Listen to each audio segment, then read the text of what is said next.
गुरुगणेशाय नमः. अथ एकादशोऽध्यायः.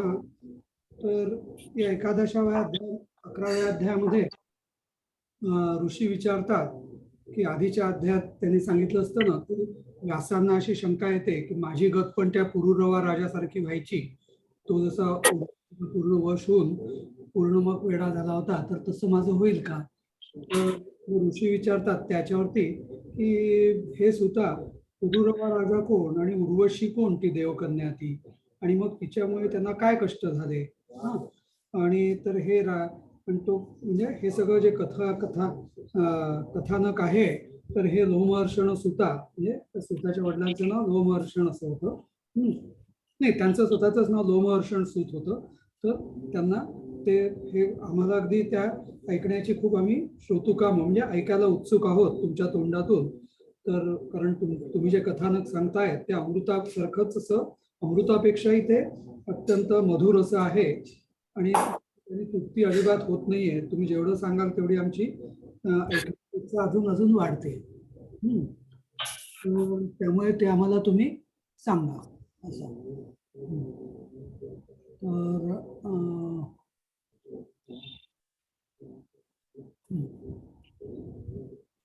तर मग असं त्यांनी ऋषींना विनंती केली सांगण्यासाठी. हा, मग म्हणजे ऋषींनी सूताला विनंती केली. तर सूत म्हणतो की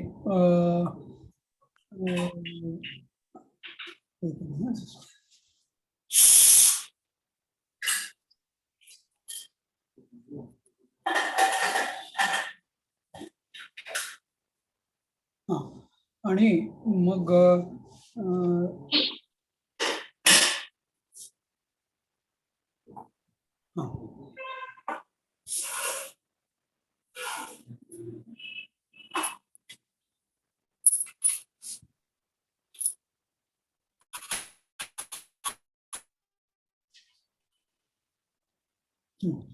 तर मग ही म्हणे सगळे कथा जी आहे ती अत्यंत म्हणजे मनोरम किंवा अत्यंत विस्मयचकित अशी आहे, आश्चर्यकारक. तर एकदा काय झालं की गुरु म्हणजे बृहस्पती, तर त्याच्या बायकोचं नाव, पत्नीचं नाव, भार्येचं नाव तारा असं होतं, आणि ती अगदी यौवनात आलेली होती आणि अत्यंत सुंदर अशी रूपसुंदरी होती. तर गुरुचे जे यजमान म्हणजे चंद्र, तर एकदा ती त्या चंद्राकडे आपल्या पतीसह गेली आणि ती त्या चंद्रावर आकर्षित झाली, अगदी कामातून अशी झाली, आणि तो पण अगदी तिच्यावर असा आकर्षित झाला. त्याच्या म्हणजे चंद्र सुद्धा तिच्याकडे आकर्षित झाला, आणि मग दोघं अगदी म्हणजे एकमेकांवर त्यांचं अगदी एकमेकांवर प्रेम जडलं, आणि मग ती त्याच्याकडेच ती राहिली.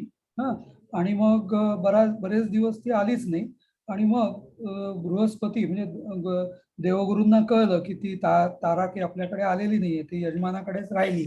तर मग गुरुनी तिला आणण्यासाठी एका शिष्याला पाठवलं. पण तो शिष्य काही तिला आणू शकला नाही. मग पुन्हा एकदा शिष्याला पाठवलं, पुन्हा एक दोनदा त्यांनी शिष्याला पाठवलं चंद्राकडे तिला आणण्यासाठी, पण तो काही शिष्य पुन्हा हात हलवत परत आला. आणि मग तेव्हा बृहस्पती थोडे क्रुद्ध झाले की, आणि मग ते स्वतःच गेले सोमाच्या म्हणजे चंद्राच्या घरी, आणि मग ते चंद्राला म्हणाले की का रे चंद्रा, तू असं म्हणजे धर्मविरुद्ध कर्म का कसं करू शकतोस? आणि माझ्या म्हणजे खरं तर म्हणे तू माझ्या पत्नीचं रक्षण करायला पाहिजे, आणि तर तू तर तिला अडकवून ठेवलेलं आहेस, आणि तू माझा तर यजमान आहेस. हा, आणि मी सगळ्या देवांचा गुरु आहे, तर तू माझ्या गुरुभार्येचा कसा काय उपभोग घेतोयस?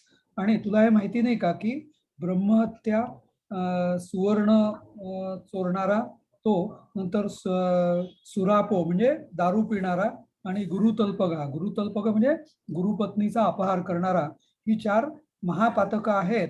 आणि त्यांच्या संसर्गात पण राहतो तो असा 5वा. तर ही सगळी महापातकं आहेत, आणि तर त्यांना अगदी म्हणजे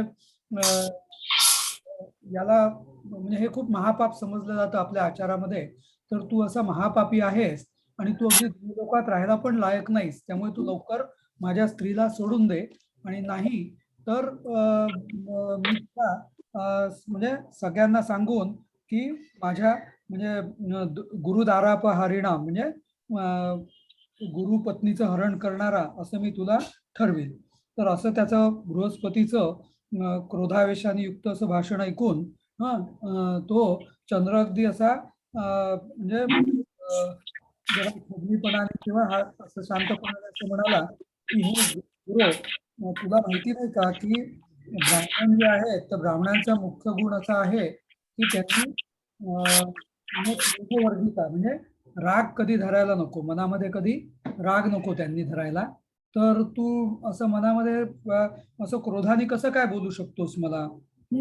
नंतर दुसरं असं की म्हणजे आणि जो जो क्रोधाला जिंकेल त्याच ब्राह्मणाला तोच पूजनीय असतो. आणि ही तुमच्याकडे परत येईल, नाही असं नाही, पण इथे जरी ती राहिली तरी तिचं काय म्हणजे तुमचं काय बिघडणार आहे? तिला इथे इथे जे सुख वगैरे मिळतंय तर त्यामुळे ती राहिलेली आहे. आणि जेव्हा तिचं मन तृप्त होईल तर तेव्हा ती आपणहून चालली जाईल. तर आणि दुसरं असं आहे की न स्त्री दुष्यती चारेण न विप्रो वेद कर्मणा, म्हणजे की असं शास्त्राचं असं मत आहे की त्या स्त्रीला जर तुम्ही म्हणजे मुद्दामून जर तिला ठेवलं नाही आणि ती स्वतःहून जर तुमच्याकडे आली आणि तिचा उपभोग घेतला तर ते की शास्त्रानुसार तो दोष होत नाही. तर तर त्यामुळे तुम्हाला काय म्हणायचं याच्यावरती?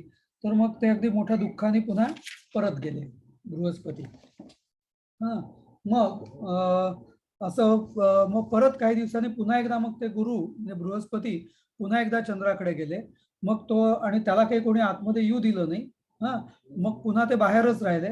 मग बृहस्पती खूप चिडला आणि तो म्हणाला की म्हणजे अयम मे शिष्यता यातो गुरुपत्नी तू मातर, म्हणजे हे चंद्रा तू तर माझा शिष्य आहेस आणि गुरुपत्नी तुला मातेसारखी असायला हवी, पण असं असताना तू म्हणजे या अधर्मी चंद्रानी माझी ती म्हणजे तिला म्हणजे स्वतःकडे जबरदस्तीने ठेवलेली आहे, त्यामुळे आता मी तिला शिक्षा करेन. तर तर म्हणे तू असा, आणि मग त्याला असं म्हटलं की तू असा झोपून काय राहिलायस आतमध्ये, का मध्ये आतमध्ये राहिलेला आहेस, तू बाहेर ये आणि लगेच माझी पत्नी परत दे, नाही तर मी तुला शाप देईन. तर असं म्हटल्यावर चंद्र बाहेर आला हसत हसत, तो हसन सोम, आणि मग म्हणाला की तुम्हाला असं जोरजोराने ओरडून किंवा असं शोभत नाही आणि तुम्हाला ती पत्नी पण तुम्हाला शोभत नाही. तर म्हणजे तुमच्यासारख्या कुरूपाला म्हणजे भिक्षुकाच्या घरी अशी इतकी रूपसुंदरी अशी शोभते का? अजिबात नाही. तर त्यामुळे आणि स्त्रियांना असं असतं की त्यांना आपल्यासारखा दिसणारा स्वसदृश असाच कांत म्हणजे पती आवडतो. तर तुम्हाला कामशास्त्रातलं काही कळत नाही तर तुम्ही मुकाट्याने परत जा. तुमची पत्नी मी काही तुम्हाला देऊ शकत नाही, पण तुम्हाला काय करायचं ते करा, यथेच्छसी तथा करू. तर मग सूत सांगतात की असं जेव्हा चंद्राने म्हटलं तर तेव्हा पुन्हा गुरु पुन्हा दुःखित झाले. आणि मग ते तावातावाने अगदी इंद्राकडे गेले, शचीपतीकडे. आणि मग इंद्राने त्यांना बघितलं असे दुःखातूर असे झालेले, आणि मग त्यांची पाद्य अर्घ आचमनी वगैरे देऊन पूजा केली आणि विचारलं की काय तुम्हाला काय झालेलं आहे, माझ्या राज्यामध्ये तुमचा कोणी अपमान केलाय का? तर असं असेल तर मी सगळं माझं सैन्य आणि लोकाधिपती वगैरे घेऊन, ब्रह्मा विष्णू सगळ्यांना घेऊन आपण म्हणजे मी तुमच्या सहाय्याला येतो, पण तुमची काय चिंता आहे ती मला सांगा. तर बृहस्पती सांगतात की हे इंद्रा, शशी म्हणजे चंद्रानी माझ्या भार्येचं हरण केलेलं आहे, तारेचं, आणि तो आता काही मला ती परत पण देत नाही. तर याशिवाय आता तुझ्याशिवाय मला आता कोण आधार आहे? तू इंद्रा देवाचा राजा आहे, त्यामुळे मला तू सहाय्य कर, म्हणजे मी अत्यंत दुःखी आहे आणि मला तू सहाय्य कर, असं ते सांगतात. मग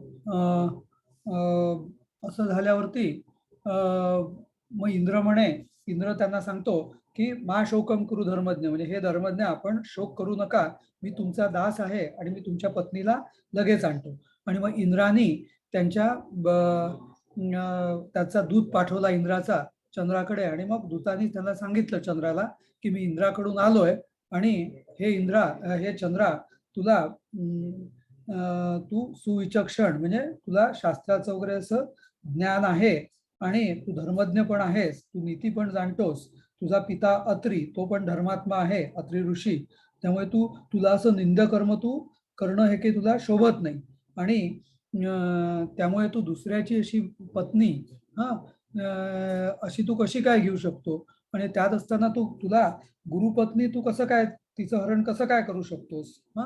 तर त्यामुळे तू गुरुची पत्नी देऊन टाक. इथे आपल्या म्हणजे स्वर्गामध्ये खूप अप्सरा वगैरे आहेत सगळ्या, मेनका वगैरे. तर त्यामुळे त्यांना तू भोग, पण गुरुपत्नीला मोकळं कर, मुक्त कर. आणि असं जर तू म्हणे तुझ्यासारखे जर श्रेष्ठ असं जर म्हणजे ईश्वर असं जर जुगुप्सित म्हणजे निंदनीय असं कर्म करायला लागले, तर मग अज्ञ लोक काय करतील? ते पण आपलंच अनुकरण करतील आणि धर्माचा क्षय होईल. तर त्यामुळे तू गुरुच्या पत्नीला लगेच सोडून दे आणि उगीच देवांशी वैर धरू नकोस. तर सूत सांगतात की असं चंद्राने ते जेव्हा इंद्राचं वचन ऐकलं, तर तो पुन्हा रागावला आणि त्यांनी इंद्राला पुन्हा निरोप दिला. आणि मग चंद्र म्हणतो की हे म्हणजे इंद्रा, तू सुद्धा धर्म जाणतोस आणि तुझं जे म्हणजे देवगुरु आहेत ते पण धर्म जाणतातच. तर पण आणि समोरच्याला उपदेश करण्यात बहुजना सगळेच म्हणजे उत्सुक असतात आणि प्रवीण असतात, पण जेव्हा स्वतःवर येतं तेव्हा कोणी सांगत नाही. आणि दुसरं, तारा माझ्यावर अनुरक्त झालेली आहे. मी की तिला जबरदस्तीने माझ्याकडे स्वीकारलेलं नाहीये, तिच्यावर जबरदस्ती केलेली नाहीये. आणि ती तारा तिच्या गुरुवरती प्रेम करत नाही, ती माझ्यावरती करते. ती माझ्यावर प्रेमामुळे विश्वासाने आली. त्यामुळे धर्म आणि न्याय या दोन्ही दृष्टीने माझी काहीच चूक नाहीये. आणि संसार जो आहे तर तो प्रिय व्यक्तीशी होतो. जो आपल्याला आवडत नाही त्याच्याशी कसा काय संसार होऊ शकेल? आणि या गुरुनी सुद्धा त्याच्या धाकट्या भावाची पत्नी म्हणजे तर तिची अभिलाषा धरली. त्यामुळे तिला या तारेला त्या गुरुविषयी आता प्रेम वाटत नाही. तर त्यामुळे ती काही परत येईल असं मला वाटत नाही. आणि तू राजा आहेस तर तुला वाटेल ते कर, असं त्यांनी सांगितल्यावरती इंद्राला पण एकदम खूप राग आला. आणि यदिच्छसी कुरुद्वत, म्हणजे तुला वाटेल तसं करावं असं त्यांनी म्हटलं. तर इंद्र अगदी खूप चिडला आणि मग त्यांनी लगेच सेना उभारली स्वतःची आणि गुरुच्या सहाय्यासाठी.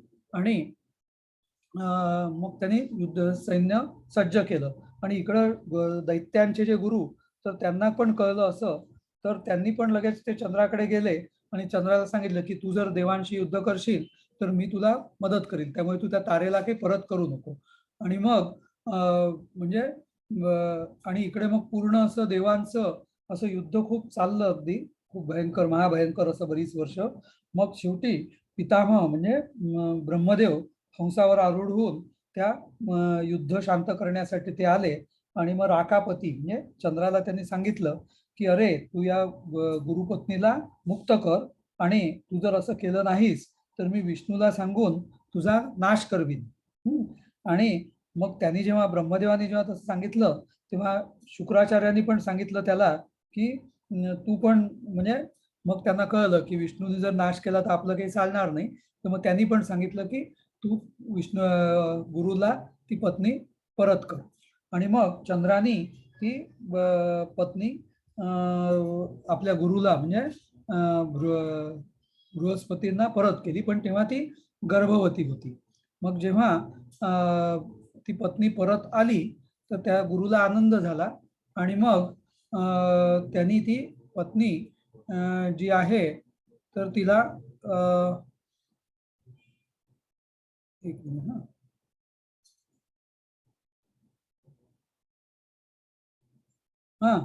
मग त्या पत्नीला मुलगा झाला नंतर काही दिवसांनी शुभ नक्षत्रावरती.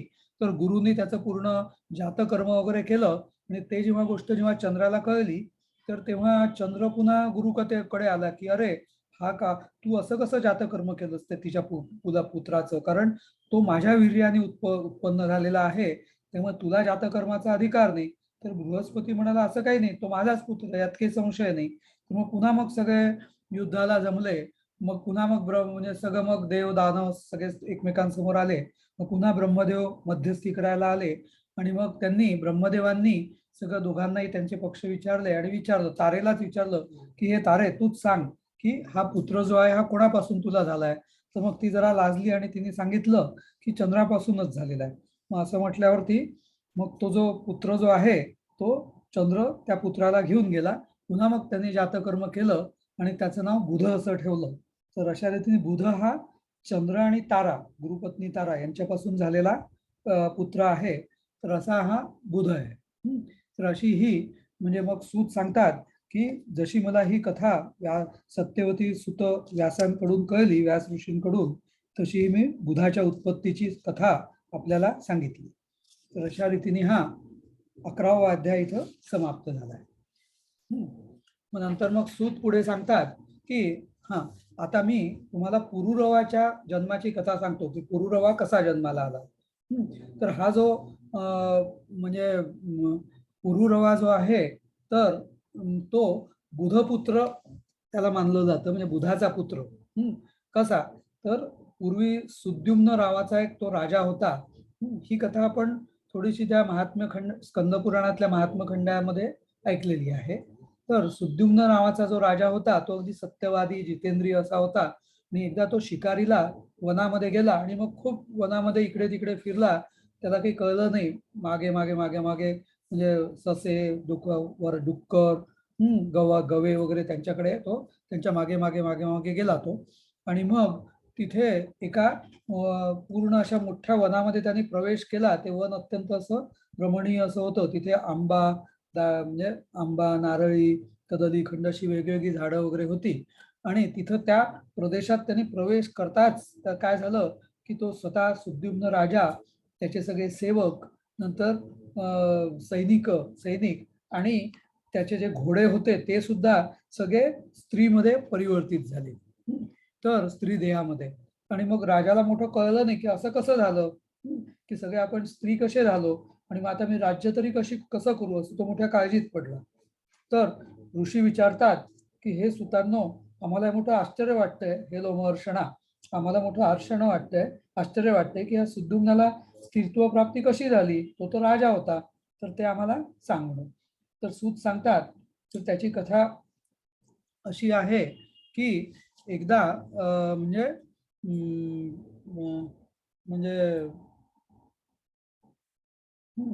सनकादी ऋषी जे आहेत तर ते एकदा गिरीश म्हणजे महादेवाच्या दर्शनाला सगळे ऋषी, सनक वगैरे सगळे ऋषी हे वनामध्ये गेले कैलासावरती तिकडे. आणि त्यावेळेस नेमकं काय झालं की शंकर आणि पार्वती जे आहेत तर ते क्रीडासक्त कामक्रीडा करत होते आणि दोघांच्याही अंगावर वस्त्र नव्हती. आणि जेव्हा ऋषी ते तिकडे गेले तर तेव्हा एकदम त्यांनी अंबिकेला म्हणजे देवीला बघितलं. तर लगेच त्यांनी मग म्हणजे तोंड आपलं फिरवलं आणि इकडे ती पार्वती एकदम लज्जित झाली आणि ऋषी पण त्यांनी तोंड फिरवलं आणि परत गेले. पण जेव्हा बद्रिकाश्रमात नरनारायणांच्या आश्रमात परत गेले, पण मग ती म्हणजे पार्वतीला अत्यंत लज्जा वाटली. तर त्यामुळे शंकरांनी तिला मोठा मग अगदी शाप दिला. तिला नाही, सगळ्यांना असा शाप दिला की या वनामध्ये जे कोणी येतील तर ते हे बाकी सगळ्या लोकांना हे वन वर्ज्य आहे आणि त्यांना तिथे जे कोणी येतील तर ते सगळे त्यांचं सगळ्यांचं रूपांतर स्त्रीमध्ये होईल, असा शंकरांनी शाप दिलेला आहे. तर त्यामुळे ज्यांना माहिती आहे हे सगळं तर ते कोणी त्या वनामध्ये जात नाही. पण सुद्युम्नाला काही हे माहिती नव्हतं. तर त्यामुळे सुद्युम्न जो आहे तर तो तसा म्हणजे त्याला स्त्रीरूप प्राप्त झालं आणि मग त्याला खूप लाज वाटली आणि मग तो इला या नावानी तो त्या वनामध्येच राहिला. आणि मग पुढे काय झालं, त्याच वनामध्ये बुध जो आहे चंद्रपुत्र, चंद्र आणि तारेपासून झालेला पुत्र, तर तो त्याच वनामध्ये म्हणजे दुसरीकडे तो फिरत होता त्या दुसऱ्या वनामध्ये. पण त्याला त्या सगळ्या स्त्रिया दिसल्या मग. आणि मग त्यांनी बघितलं तिच्याकडे, त्या सुद्युम्न म्हणजे ती आता इला होती, त्या इलेकडे बघून तो अत्यंत आकर्षित झाला बुध. आणि मग त्या दोघांचं प्रेम एकमेकांवर आकर्षण असं झालं. आणि त्या म्हणजे बुधापासून इलेला जो पुत्र झाला तर त्याचं नाव पुरुरवा. आणि म्हणूनच हा जो पुरुरवा जो आहे तर याच्यापासून सोमवंशाचा विस्तार झाला. जे आपण कौरव पांडव जे म्हणतो तर सोमवंश, त्या सोमवंशाचा, त्याला सोमवंश का म्हणतात, कारण त्याचा मूळ पुरुष चंद्र, चंद्रापासून झालेला बुध, बुधापासून पुरुरवा, आणि मग त्याच्या पुढे ह्या पूर्ण कौरव किंवा सोमवंशाचा विस्तार झाला. तर अशा रीतीने हा पुरुरवा जन्माला आला. पण नंतर मग पुन्हा त्या इलेला पूर्वजन्माचं आपलं स्मरण झालं आणि मग तिने ती आपल्या त्यांचे जे राजगुरु जे होते वसिष्ठ ऋषी त्यांच्याकडे ती गेली आणि ती मग वसिष्ठांकडनं शरण गेली कुलाचार्यांना आणि त्यांनी सांगितलं की माझ्यावर कृपा करा म्हणून. तर वसिष्ठांनी शंकराची प्रार्थना केली, तिची अगदी अशी म्हणजे दयनीय अवस्था बघून. आणि मग वसिष्ठांच्या प्रार्थनेने शंकरांना तिची दया आली आणि शंकर तिला असं म्हणाले, वसिष्ठांना त्यांनी सांगितलं की ठीक आहे, माझ्याच शापाने ती स्त्री झाली होती, पण आता मी तिला उशाप देतो की 1 महिना ती म्हणजे तो सुद्युम्न किंवा इला जी आहे तर ती 1 महिना पुरुष राहील, 1 महिना स्त्री राहील. तर मग अशा रीतीने मग तो सुद्युम्न पुरुष झाला आणि मग 1 महिना तो म्हणजे मग परत आपल्या राजधानीत परत आला आणि मग तो 1 महिना पुरुष होऊन राज्य करत असे, 1 महिना अंतःपुरातच राहत असे स्त्री असताना, आणि मग त्याचं राज्य वगैरे सगळं सुरू झालं. आणि इकडे तो पुरुरवा जो आहे तर तो जेव्हा मोठा झाला पुरुरवा तर त्याला त्यांनी राज्यावर बसवलं सिंहासनावर आणि तो स्वतः वनामध्ये वानप्रस्थाश्रम घेऊन चालला गेला. आणि त्यांनी म्हणजे तिथं वनामध्ये त्यांनी उपासना सुरू केली, जप वगैरे करायला. आणि तिथे त्याला नारद ऋषीची भेट झाली त्याची वनामध्ये. आणि नारद ऋषींनी त्याला नवाक्षरी जो मंत्र आहे तर त्या मंत्राचा उपदेश केला. आणि तो मंत्र जो आहे तर त्या मंत्राची त्यांनी खूप जप त्यांनी केला, उपासना केली. आणि त्या जपाने त्याला देवी साक्षात भगवती प्रसन्न झाली. आणि मग ती अगदी सिंहारूढा अशी होती, मनोरम तिचं दिव्य रूप, वारुणी पान संमत्ता मदघूर्णित लोचना, जसं पूर्ण असे आरक्त असे तिचे नेत्र होते. आणि ती अगदी अशी दिव्य रूपाने आणि पूर्ण प्रेमाने त्याच्याकडे बघत होती. मग त्याला बघून म्हणजे सुद्युम्नानी तिला पूर्ण नमस्कार केला, जगदंबिकेला. आणि मग सुद्युम्न किंवा इला दोघांचे तेच आहे, ते एकच नाव आहे. आणि मग त्यांनी मग तिची स्तुती सुरू केली की दिव्यम च ते भगवती प्रथितम स्वरूपम पृष्ठम मया सकल लोकहितानुरूपम वंदे त्वनंग्री कमलम सुरसंग विसेव्यम कामप्रदम च जननी अपि विमुक्तिदम च. असं की हे देवी, तुझं असं अगदी दिव्य रूप मी बघतोय. देवांनी पण तुझीच आराधना केली, तुझ्या चरणकमलांची मी प्रणाम करतो. कारण भोग आणि मोक्ष हे दोन्ही कामप्रद पण ती आहेत आणि विमुक्ती म्हणजे मुक्ती देणारी पण आहे. नंतर तुझं म्हणजे तुझं खरं रूप कोणीच जाणत नाही. विष्णूला सुद्धा फक्त तुझं म्हणजे लक्ष्मी रूप माहितीये, ब्रह्मदेवाला तुझं राजस रूप माहितीये, शंकराला तुझं तामस रूप माहितीये, पण खरं जे तुझं निर्गुण रूप आहे ते कोणालाच माहिती नाही. आणि त्यामुळे मला तुझं रूप कळणार कसं? पण मला मात्र एवढं मात्र नक्की कळतं की ही सगळी तुझीच लीला आहे. आणि वेदांनी ज्या अंबिकेची किंवा पराशक्तीची जी स्तुती केलेली आहे तर ती तूच आहे. तर हे भवानी असं तुझं चरित्र आहे आणि तू आपल्या सेवकांवर पूर्ण करुणा किंवा कृपा करतेस आणि त्यांच्यावर दया करून त्यांचा उद्धार करतेस. तर त्यामुळे म्हणजे आणि हे सगळं जे आहे तर म्हणजे तुझा फक्त एक लेश किंवा अंश त्याचा हा सगळा प्रभाव असतो. आणि म्हणजे तुझा प्रभाव असा आहे की अगदी तू जर विष्णूला जर सोडलं तर विष्णूची कोणी पूजा पण करणार नाही. नंतर कारण का की जर शक्ती नसेल त्याच्यामध्ये, त्याची श्री जर त्याच्याबरोबर नसेल तर त्याला एक मिनिट शिवरे, मी नंतर फोन करतो जरा अर्ध्या तासाने.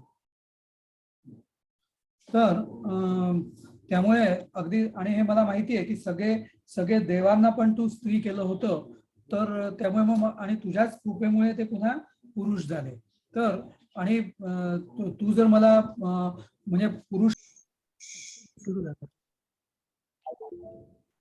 हा, ऐकू येत आहे ना आता सगळ्यांना? हो आला. हो आता येत आहे. हा हा, मध्ये गेलं होतं. तर अशा रीतीने त्यांनी त्याची स्तुती केली, म्हणजे त्या सुद्दुम्न किंवा इलेनी त्याची स्तुती केली. आणि मग ती स्तुती केल्यावरती आणि तिला त्यांनी म्हणजे भगवतीला त्यांनी सांगितलं की तुझी जर इच्छा असेल तर मी पुरुष होईल, कारण पूर्वी सुद्धा सगळ्या देवदेवतांना सगळ्या पुरुष स्त्रिया झाल्या होत्या, आणि तूच त्यांच्यावर पुन्हा कृपा करून ब्रह्मदेव वगैरे जे आहेत त्यांना तू पुन्हा पुरुष केलं होतं. तर आणि नाही तर मी जसा आहे तसाच राहील. तर हा, तर अशा रीतीने जेव्हा पूर्ण तो जेव्हा समर्पण त्यांनी केलं आणि शरण गेला, तर मग त्या देवी प्रसन्न झाली. त्याला तिने पुरुषत्वही प्रदान केलं आणि सायुज्य म्हणजे आपल्यामध्ये पूर्ण त्याला एकरूप असं करून त्याला परमपद असं दिलं, की जे अगदी साक्षात ऋषीमुनींना पण दुर्लभ आहे. तर असं पद तिने त्या सुद्युम्न राजा किंवा त्या इला किंवा सुद्युम्न राजाला दिलं. तर अशा रीतीने हा 12वा अध्याय सुद्युम्न स्तुतीचा इथं समाप्त झाला आहे. आणि मग सूत सांगतात आता 13वा अध्याय. तर 13व्या अध्यायात इकडे अशा रीतीने सुद्युम्न जो आहे तो मुक्त झाला. मग नंतर मग इकडे जो पुरुरवा जो आहे, तर तो पुरुरवा त्याच्या गादीवरती बसला, म्हणजे त्या सिंहासनावरती. एक मिनिट. तर पुरुरवा त्याच्या गादीवरती बसला आणि अत्यंत तो असा पूर्ण न्यायी आणि असा गुणी असा पूर्ण आणि प्रजारंजन करणारा असा तो पूर्ण राजा होता. आणि पूर्ण म्हणजे सगळं त्याची मंत्रणा आणि राज्यकारभार वगैरे असा पूर्ण व्यवस्थित तो अगदी करत असे. आणि मोठमोठे त्यांनी यज्ञ वगैरे केले, मोठमोठी दानं दिली आणि खूप त्याला अशी कीर्ती वगैरे अशी प्राप्त झाली. त्याचं रूप, गुण, औदार्य, शील हे सगळं अत्यंत म्हणजे पराक्रमी असा तो झाला. तर त्याचं आणि इकडं काय झालं होतं की उर्वशी जी होती, म्हणजे उर्वशी अप्सरा, तर तिला ब्रह्मदेवाचा शाप मिळाला होता आणि ती मनुष्य लोकामध्ये तिला यावं लागलं होतं. हा, तर त्याच्या मागची कथा अशी आहे, आपल्याला माहित असेल तर, की ती खरी उर्वशी म्हणजे कोण, की उरू म्हणजे नारायण ऋषींच्या मांडीपासून ती उत्पन्न झाली, म्हणून तिला उर्वशी असं म्हणतात, उर्वशी असं. तर ती ब्रह्मदेवाच्या शापाने खाली आली होती. आणि ती आणि त्याचं सगळं हे शील, गुण, औदार्य वगैरे आणि पराक्रम वगैरे त्यांनी ती त्याच्याकडे पुरुरवाकडे अशी ती आकर्षित झाली. आणि तेव्हा मग दोघांची जेव्हा भेट झाली एकमेकांशी, तर दोघे एकमेकांकडे आकर्षित झाले. आणि मग त्यांनी पुरुरवाने तिला जेव्हा मागणी घातली, तर उर्वशीने सांगितलं की मी तुझा स्वीकार करीन, पण माझ्या 2 अटी आहेत. हे राजा, माझ्या 2 अटी आहेत. एक म्हणजे माझी ना हे दोघं उरण नको, म्हणजे उरण म्हणजे मेंढे. तर 2 मेंढे जे आहेत तर त्यांचं सतत तुला रक्षण करावं लागेल. ते माझ्याबरोबर नेहमी असतात आणि त्यांचं तुला रक्षण करायला लागेल. एक. दुसरी गोष्ट की मी फक्त घृतम मे भक्षणम नित्यम, मी फक्त तूपच खाईल, घृत, आणि बाकी काही खाणार नाही. हा, आणि तिसरी गोष्ट की मैथुनाशिवाय मी म्हणजे तुम्ही मला नग्न कधी दृष्टीस पडायला नको, अशी ती विचित्र अट ती घातली. तर राजा म्हणे ठीक आहे, चालेल, आणि असं जर काही झालं म्हणे तर मी तुम्हाला लगेच तुमचा त्याग करेन, असं त्यांनी सांगितलं. तर राजा म्हणाला ठीक आहे, ते सत्य हो. मग राजा अगदी तिच्या पूर्ण असा मोहात पडला आणि ते दोघं बरीच वर्ष एकमेकांमध्येच पूर्ण मग्न होते. राजाने पूर्ण राज्यकारभार वगैरे पूर्ण सोडून दिला असता, धर्म कर्म सगळं सोडून दिलं, कारण तो उर्वशीने अगदी पूर्ण मदमोहित असा झालेला होता. आणि मग असं खूप वर्ष जेव्हा झाली, तर तेव्हा इकडे स्वर्गामध्ये विष्णूने इंद्र जो आहे, तर त्याला उर्वशीची सारखी आठवण यायला लागली, की म्हणजे अगदी तो बेचैन झाला. आणि मग त्यांनी विश्वावसू आणि बाकी गंधर्व जे आहेत तर त्यांना बोलावलं आणि त्यांना सांगितलं की तुम्ही काही करून उर्वशीला इथं तिला पुन्हा स्वर्गामध्ये आणा. हा, तर मग ते विश्वावसू हा इंद्र यांचा गंधर्वांचा राजा, तर तो आणि बाकी सगळे गंधर्व तिथे मग पृथ्वी तलावर आले आणि त्यांना समजलं की ती उर्वशी तिथं आहे. तर त्यांनी काय केलं की हा, आणि मग इंद्रानेच त्यांना सांगितलं होतं की तुम्ही असं करा की ते जे तिचे 2 मेंढे आहेत, मेंढ्या आहेत ज्या राजाकडे, तर ते तुम्ही चोरा. म्हणजे मग तो राजाचा जो पण आहे तर राजा पडेल वा हे पडेल. मग तसं त्याप्रमाणे ते बाकी गंधर्व जे आहेत तर त्यांनी इंद्राला हे केलं, म्हणजे सॉरी इंद्राला नाही, ते मेंढके जे आहेत तर त्यांचं त्यांनी हरण केलं. आणि त्याच वेळेस नेमकं हा जो पुरुरवा राजा आहे तो तिच्याबरोबर रममाण होता. त्याच्या अंगावर काही वस्त्र नव्हती. आणि जेव्हा त्या मेंढक्यांचा आवाज तिने ऐकला ती एकदम किंच आली. तर ते बघून त्याच्याही लक्षात आलं की अरे या मेंढक्यांना जर आपण वाचवलं नाही तर ही जी आहे उर्वशी तर ही परत म्हणजे आपल्याला सोडून जाईल. म्हणून तो आहे त्या अवस्थेतच अंतःपुराच्या बाहेर धावत सुटला त्या मेंढक्यांना पकडण्यासाठी. आणि त्याच वेळेस नेमकं त्या विश्वावसूने किंवा काय केलं की विजेचा असा कडकडाट करून प्रकाश पाडला आणि मग त्या उर्वशीला तो नग्नावस्थेत दिसला वस्त्र नसताना. आणि मग तिने त्याला सांगितलं की माझ्या सगळ्या अटी तू मोडल्या, एकतर माझे मेंढके गेले, नंतर दुसरं तू मला नग्नावस्थेत दिसला, तर त्यामुळे मी आता तुला सोडून जाते. आणि ती लगेच त्याला तिचा त्याग करून ती सोडून गेली. आणि त्याने तो पुरुरवा जो आहे तो इतका अगदी दुःखी झाला अगदी. आणि मग तो सगळीकडे असा म्हणजे वेड्यासारखा असा सगळीकडे भटकायला लागला. आणि मग जेव्हा असं झालं तर तो अगदी म्हणजे असं फिरत फिरत असताना एकदा त्याला म्हणजे कुरुक्षेत्रामध्ये तो तिथे गेला आणि तिथे मग पुन्हा उर्वशीला त्याची दया आली आणि ती त्याला म्हणाली की ती त्याला काहीतरी म्हणणार, तर तेवढाच राजा तिला म्हणाला की पुरुरवा की हे तू किती निष्ठुर आहेस, तू लवकर चल माझ्याबरोबर, माझी कशी अशी अवस्था झालेली आहे, तर त्यामुळे तू लवकर ये माझ्याबरोबर, असं तो म्हणाला. तर एक मिनिट.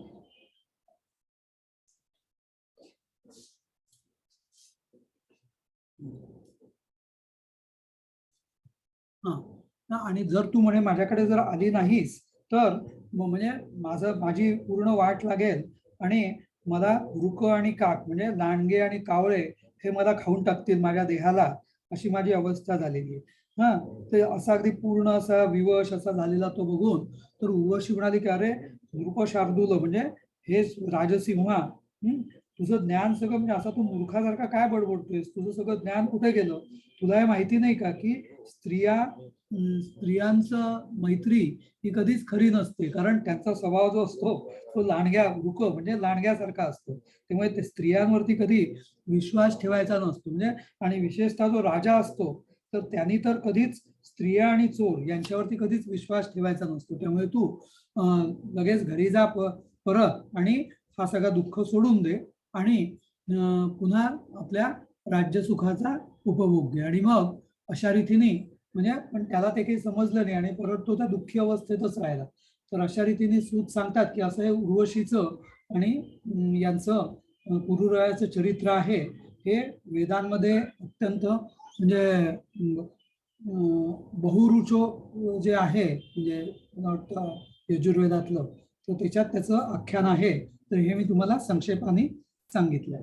तर अशा रीतीने हे पुरुरवा आणि उर्वशी हे चरित्र त्या म्हणजे व्यासांना आठवलं होतं जेव्हा त्यांना ती घृताची अप्सरा दिसली होती.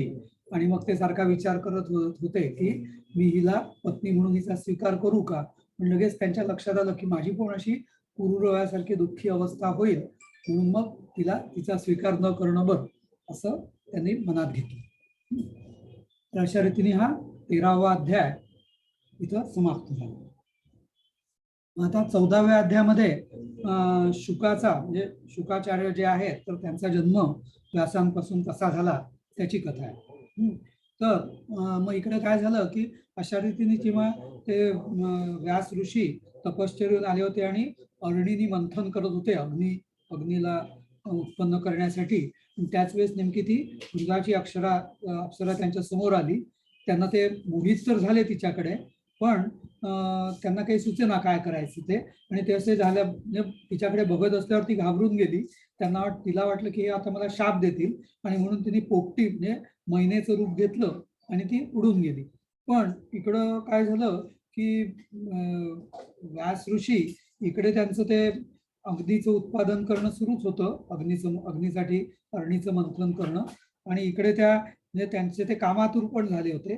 तर त्यामुळे त्यांचं ते म्हणजे त्यांच्या नकळत त्यांचं जे वीर्य आहे ते वीर्यस्खलन झालं आणि ते नेमकं त्या अरणीत पडलं.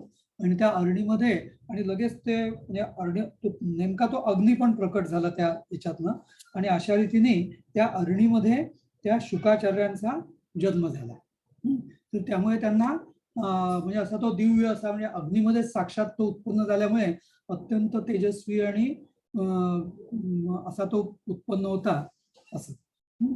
आणि व्यासांना कळलं की अरे म्हणजे आपल्या वीर्यापासून हा म्हणजे पुत्र आपला उत्पन्न तर झालेला आहे, तर मग आता काय करायचं. पण त्यांना लगेच मग आठवलं की आपल्याला एक मिनिट की आपल्याला हा म्हणजे आपल्याला असा अलौकिक पुत्र होईल असा आपल्याला आशीर्वाद शंकरानेच दिला होता. तर त्यामुळे त्यानुसारच हा पुत्र झालेला आहे. आणि मग त्यांनी त्याचं नाव म्हणजे ती जेव्हा शुकी म्हणजे पोपटीच्या रूपाने ती उडून गेली होती म्हणून त्यांनी त्याचं नाव शुक असं ठेवलं. म्हणजे शुकी त्याची आई म्हणून किंवा तिच्याकडे ते आकर्षित झाले शुकीकडे म्हणून त्याचं नाव त्यांनी शुक असं ठेवलं. आणि तो शुक असा होता की त्याला अयोनी संभव असं म्हणतात, कारण त्याचा जन्म कुठल्याही स्त्रीच्या योनीपासून झालेला नाहीये. आणि साक्षात त्याला अगदी म्हणजे गंगेनी लगेच त्याला असं स्नान घातलं, आकाशातून त्याच्यावर पुष्पवृष्टी झाली, लगेच त्याच्याकरता एक कमंडलू आणि लंगोटी असं सगळं दंड कृष्णाजी असं सगळं स्वर्गातून त्याला प्राप्त झालं शुकाला. आणि त्याला आई तर नव्हतीच आणि व्यासांनीच त्याचं मग लालन पोषण वगैरे केलं आणि त्याला जन्मताच वेदज्ञान होतच तसं. आणि मग त्याला वेदांनी म्हणजे व्यासांनी त्याचं मोंजीबंधन केलं उपनयन, आणि त्यांनी बृहस्पती साक्षात देवगुरु बृहस्पतीकडे त्याला जातकर्म वगैरे करून पाठवलं. आणि मग तो बृहस्पतीकडे कडनं सगळ्या विद्या वगैरे सगळ्या तो शिकून आला. आणि मग समावर्तन म्हणजे सोडमुंज ज्याला म्हणतो आपण, तर सोडमुंज होऊन तो परत आला बृहस्पतींकडून. आणि मग व्यासाने पुन्हा त्याला अगदी सगळं विचारलं काय कसं शिक्षण झालं वगैरे असं, आणि पूर्ण आश्रमाचं, आणि त्यांनी गुरुला दक्षिणा वगैरे देऊन तो परत आला. आणि मग व्यासांनी त्याचं आलिंगन केलं, त्याला हे केलं, अवघ्राण केलं, त्याचं कुशल वगैरे त्याचं विचारलं, त्याला आश्रमाची सगळी जबाबदारी दिली. आणि मग त्याला त्यांनी सांगितलं की आता तू म्हणजे विवाह कर, गृहस्थाश्रमात तू प्रवेश घे, कुठली तरी आपण योग्य कन्या बघूया ऋषींची, असं त्यांनी त्याला सांगितलं. तर जेव्हा त्यांनी विवाहाचा जेव्हा त्याच्यावर सांगितलं तेव्हा शुकऋषी शुकमुनी त्याला म्हणाले की नाही, मला तर म्हणे याचं काही म्हणजे मला की विवाह बंधनात अडकायचं नाहीये. पण व्यासाने त्याला सांगितलं की अरे तू पितरांच्या उद्धारासाठी आणि माझ्या उद्धारासाठी मी तुला म्हणजे शिवाकडून प्राप्त करून घेतलेलं आहे, आणि म्हणून तू गृहस्थाश्रम स्वीकार कर, आणि ते धर्मशास्त्राने तेच सांगितलेलं आहे. तर त्यामुळे तू म्हणजे माझी तीच इच्छा एक मिनिट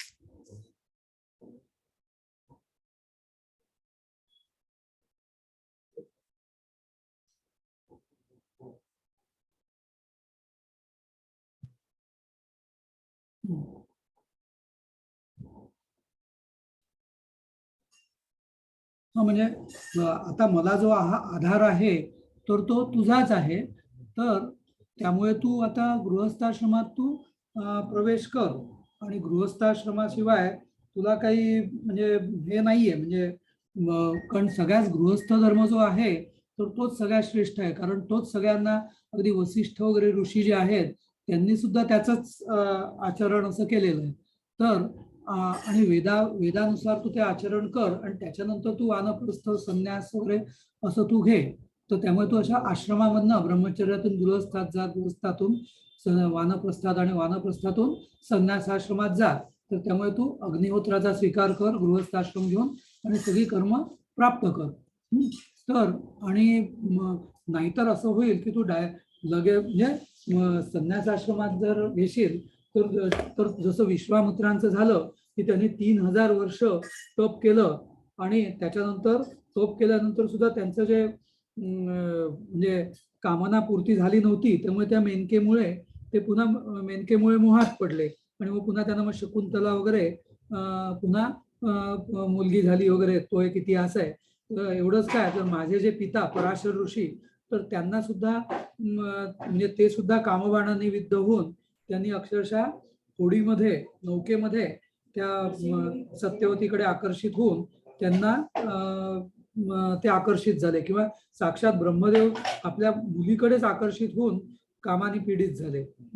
आणि मग शेवटी रुद्रानी म्हणजे शंकराने त्यांना मूर्छित केलं आणि त्या मुलीची सुटका केली. तर त्यामुळे तू हे ऐक, तू योग्य अशी कुलज म्हणजे चांगल्या कुलातली अशी कन्यका तिचा स्वीकार कर आणि वेदमार्गाचा आश्रय ठेव. तर अशा रीतीने या 14व्या अध्यायामध्ये व्यास ऋषींनी त्यांना गृहस्थ धर्माचं वर्णन सांगितलेलं आहे. मग शुक ऋषी म्हणतात की म्हणजे व्यास ऋषींना सांगतात की नाहम गृहम करिष्यामी, आता 15व्या अध्यायामध्ये की नाही हे पित्या मी काही म्हणजे गृहस्थ आश्रम काही मी करणार नाही, कारण तो अत्यंत दुःखद असतो. आणि तुम्ही असं म्हणता की म्हणजे तुम्ही जे उदाहरण दिलं तर त्या म्हणजे आता साक्षात इंद्र पहा, ते इंद्र सुद्धा सुखी आहे का? नाही. अक्षरशः विष्णू सुद्धा अगदी लक्ष्मीचा स्वामी असून सुद्धा तो सुखी नाहीये, कारण त्याला सुद्धा युद्ध करावं लागतं, राक्षसांशी हे करावं लागतं. अगदी शंकर सुद्धा तपश्चर्या सतत करत असतो, पण त्याला सुद्धा युद्ध वगैरे करावंच लागतं. म्हणजे संसारात तो सगळा अडकलेलाच आहे. आणि तुम्ही म्हणता की धनवान वगैरे, धन प्राप्त कर वगैरे, पण धनवान तर धनवानासारखा तर दुःखी कोणीच नाही, कारण त्याला कधी सुखाची हेच मिळत नाही, झोपच मिळत नाही. तर त्यामुळे तुम्ही मला असं या दुःखी संसारामध्ये का ढकलता आहात? आणि पहा म्हणे, संसारामध्ये कसं आहे, आधी गर्भावासातले दुःख, नंतर मग जन्माला येताना दुःख, मग म्हातारीपणाचं दुःख, मरतानाचं दुःख, पुन्हा मग जन्म मरणाची जी हे आहे तर ती ते जे चक्र आहे ते पुन्हा सुरूच राहतं.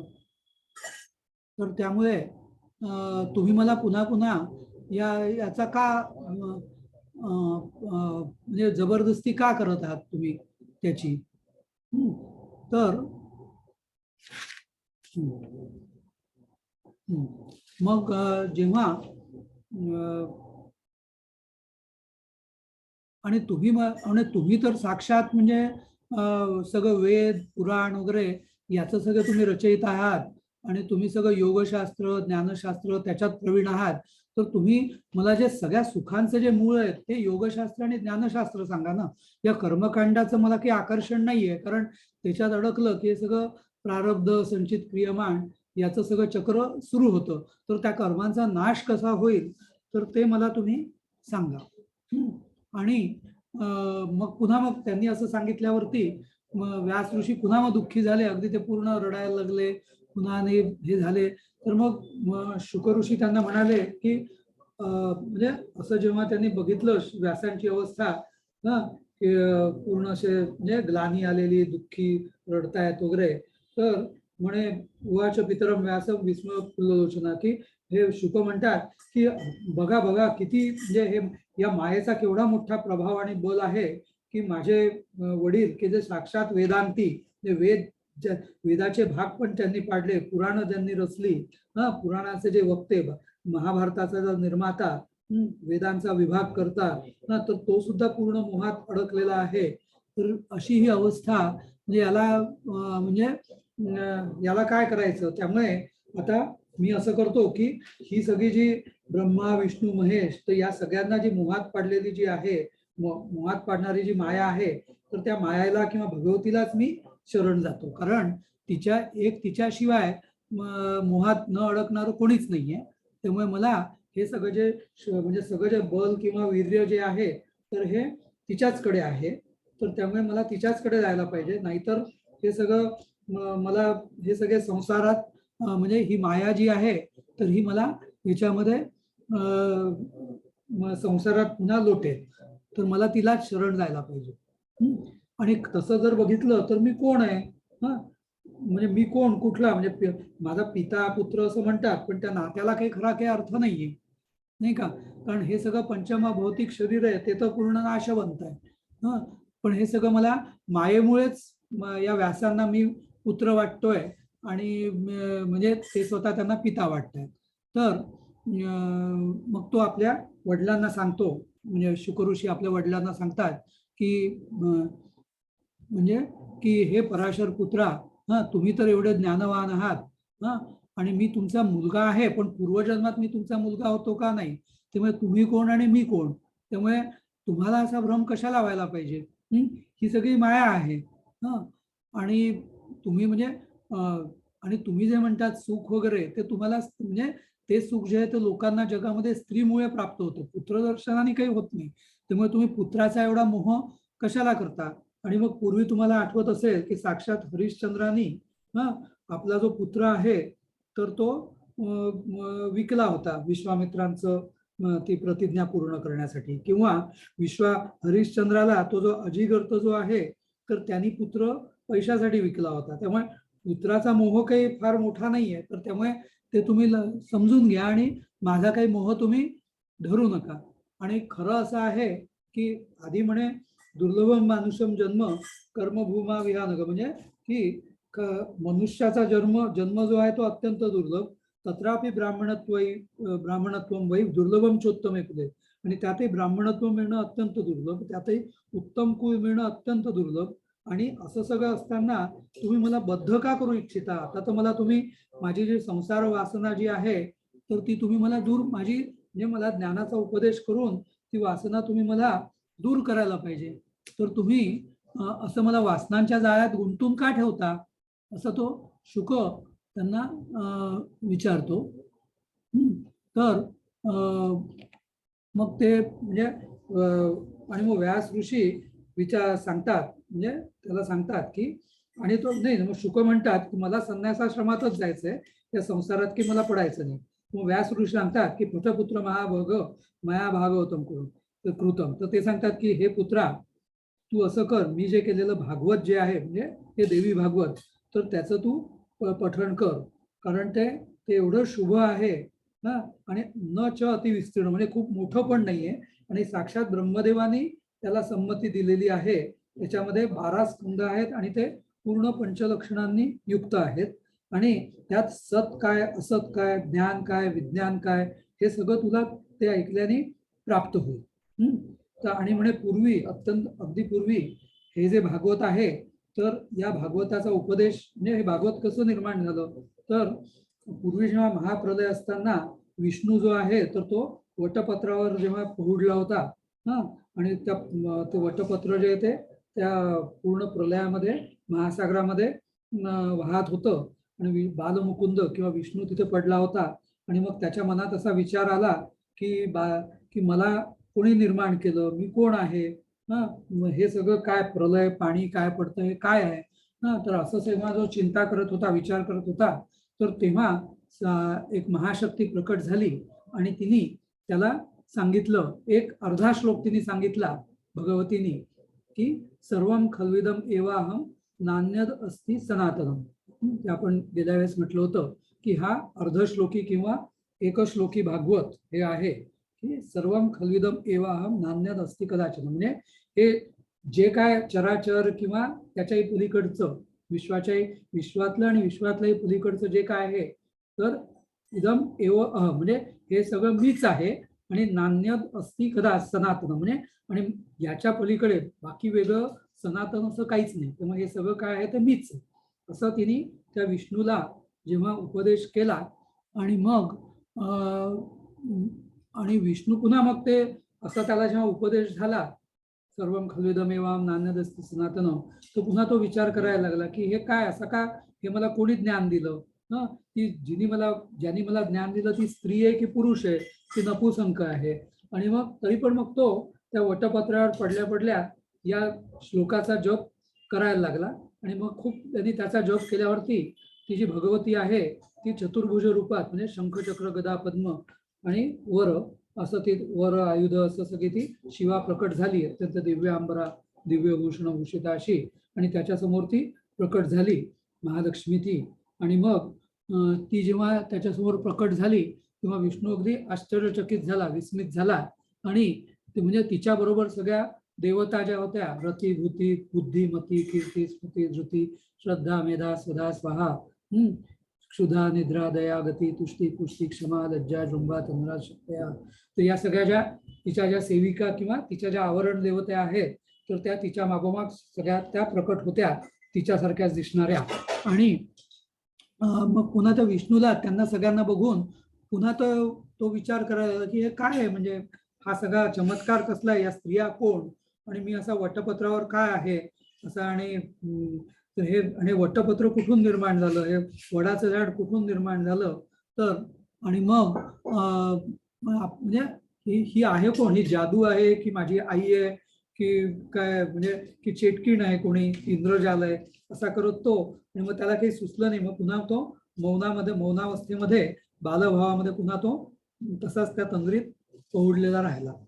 तर अशा रीतीने हा म्हणजे या अध्यायामध्ये 15व्या अध्यायामध्ये शुकाचं वैराग्य, म्हणजे शुक आपलं पूर्ण वैराग्य व्यासांना सांगतो, आणि व्यास ऋषी त्याला गृहस्थाश्रमाचा उपदेश करत असतात.